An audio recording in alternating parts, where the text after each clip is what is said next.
नमस्कार मित्रांनो, बांधकाम कामगार योजना 2024 गृहउपयोगी 30 भांडी संच नवीन अर्ज प्रक्रिया चालू झालेली आहे। यासाठी कोण आहे पात्र, कागदपत्र काय आहेत, सविस्तर माहिती आपण आजच्या व्हिडिओमध्ये पाहणार आहोत। त्यासाठी व्हिडिओ शेवटपर्यंत पहा। चॅनलवरती नवीन असाल तर चॅनलला सबस्क्राइब करून ठेवा अशाच माहितीपूर्ण व्हिडिओ पाहण्यासाठी। आणि व्हिडिओ आवडल्यास व्हिडिओला लाईक करायला विसरू नका। चला तर व्हिडिओला सुरुवात करूया।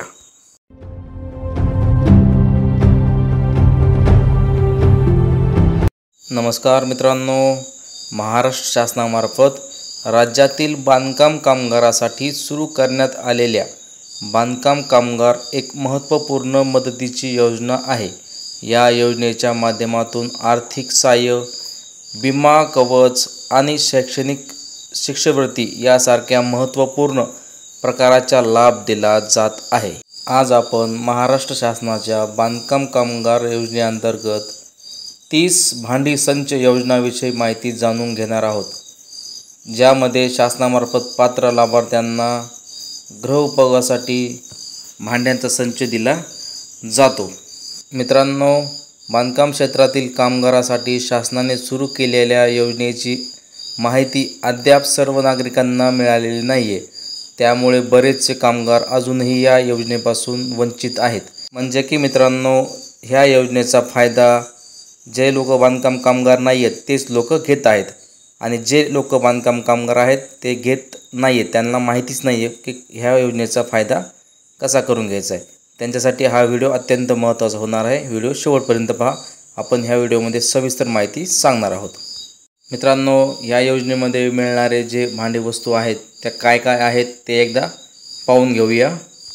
या संचामध्ये ताट मिळणारे 4, वाट्या मिळणारे 8, 3 झाकणासहित पातेले मिळणार आहेत, मोठा चमचा मिळणारे 1, मोठा चमचा मिळणारे 1, पाण्याचा जग 2 लिटर प्रमाणे मिळणार आहे, मसाल्याचा डब्बा झाकणासहित 14 इंच, 16 इंच आणि 18 इंच।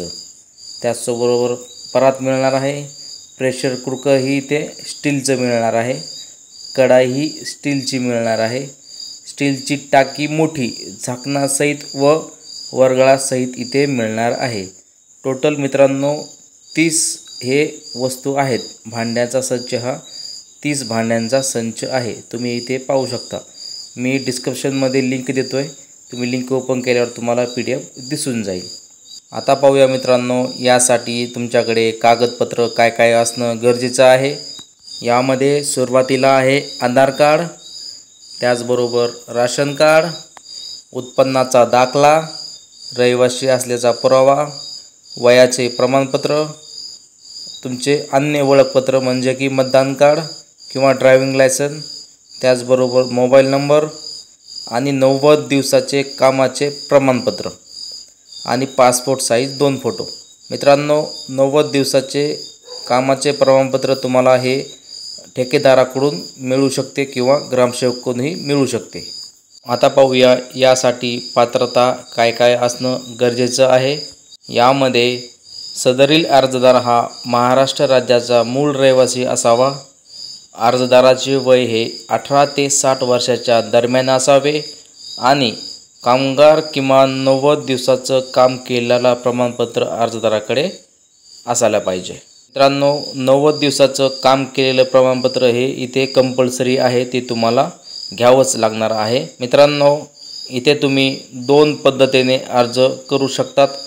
एक ऑफलाईन पद्धतीनेही करू शकतात आणि ऑनलाईन पद्धतीनेही करू शकतात। ऑफलाईन पद्धतीने सांगितलेले डॉक्युमेंट्स घ्यायचे आणि तुमच्या जिल्ह्यातील बांधकाम कामगार विभागात जाऊन ते डॉक्युमेंट सबमिट करायचे आहेत, आणि ऑनलाईन पद्धतीने CSC केंद्रावरती जाऊन सेम डॉक्युमेंट्स घेऊन ऑनलाईन पद्धतीनेही अपलोड करू शकतात। मित्रांनो, तुम्ही कसंही फॉर्म भरा, ऑफलाईन भरा किंवा ऑनलाईन भरा, एकाच ठिकाणी हा फॉर्म जाणार आहे। आशा करतो मित्रांनो, दिलेली माहिती तुम्हाला व्यवस्थित समजली असेल। जर माहिती दिलेली समजली असेल तर मित्रांनो, व्हिडिओला लाईक करा, चॅनलवरती नवीन असाल तर चॅनलला सबस्क्राइब करून ठेवा अशाच माहितीपूर्ण वेळोवेळी अपडेट पाहण्यासाठी। आणि तुम्हाला आणखी काही प्रश्न असतील तर कमेंट सेक्शनमध्ये विचारा, आम्ही त्या संदर्भातही व्हिडिओ बनवण्याचा प्रयत्न करू। धन्यवाद मित्रांनो।